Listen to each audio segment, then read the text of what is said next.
you should be able to hold these new standards and then also give yourself compassion when things don't go to plan.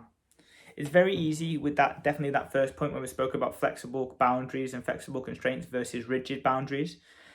It's very easy to slip back into the rigid boundary mechanism of like, if I don't do it this way, it's off plan, therefore that fuck it.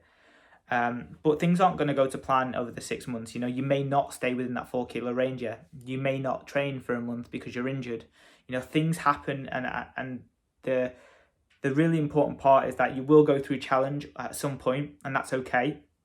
But you need to be able to give yourself the standards and then the compassion type of chat. So the new standards are, it's very easy to go back into those old standards of like not caring about food, not doing steps, being quite lazy with those elements, and or not being a higher priority for you, and then end up back at square one effectively. So standards are very important, because if you want to stay where your new level is, it's quite hard, because it was very easy to be 90, 80 kilos or overweight, because you were working on short-term gratification of eating more food, less exercise over time.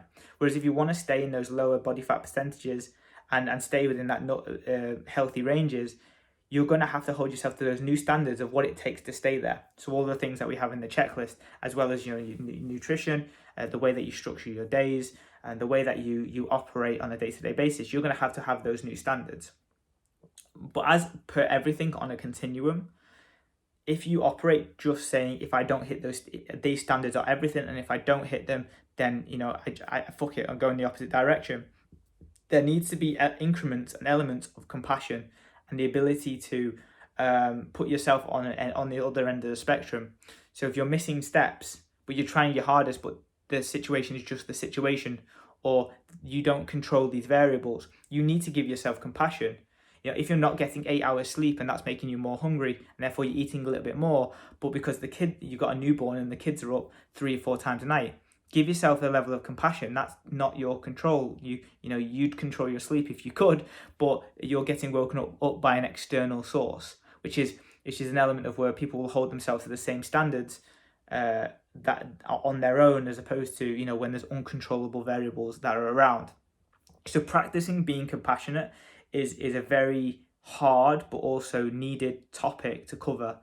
Being able to say it's okay that I didn't get my steps today, out of a dieting phase, for someone that is quite protective over their body weight, the way that they look, is going to be very difficult. But once you get to that point where you can say it's okay, it's not that important for me at the moment in time, and you're willing to take the cons to stop, the pros as well, you will be able to live between those standards and those compassions, and providing that you're always looking at the higher level view of like, okay, these standards align to this type of actions and these type of behaviors and this type of body weight.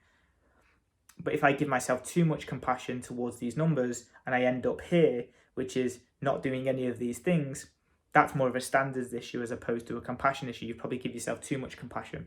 So when we're looking through that process, we just need to make sure that when we have these standards that you want to kind of keep to, you're giving yourself the best opportunity to do that. But when they're not in your control, then you have to give yourself some of this love to say, don't worry about it, we'll get it tomorrow. Or, it is 9 o'clock at night tonight, I'm not going to get my training in, but I will get it tomorrow morning. And the compassion is that you actually show up tomorrow morning and do it, as opposed to letting it go.